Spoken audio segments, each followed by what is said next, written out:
ಮಗನಿಗೇಳಿದರ ನೋವು ಅಜೀವಕ ಎಂದು ತಿಳಿದಾಳು ತಾಯಿ ನಿನ್ನಿಂದ ದೂರಾಳು.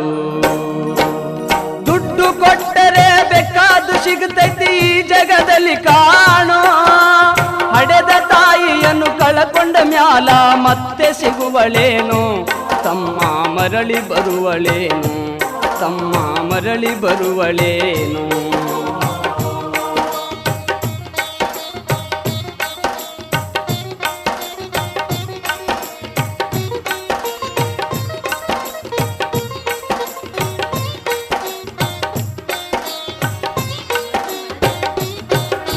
ಮಗ ಇದ್ದರೂ ಹಡೆದ ತಾಯಿ ಪರದೇಶಿಯಾಗಿ ಹಳು, ಅಲ್ಲಿ ಇಲ್ಲಿ ತಾ ಭಿಕ್ಷೆಯ ಬೇಡಿ ದಿನಗಳ ಕಳಿತಾಳು. ಮಗ ಇದ್ದರೂ ಹಡೆದ ತಾಯಿ ಪರದೇಶಿಯಾಗಿ ಹಳು.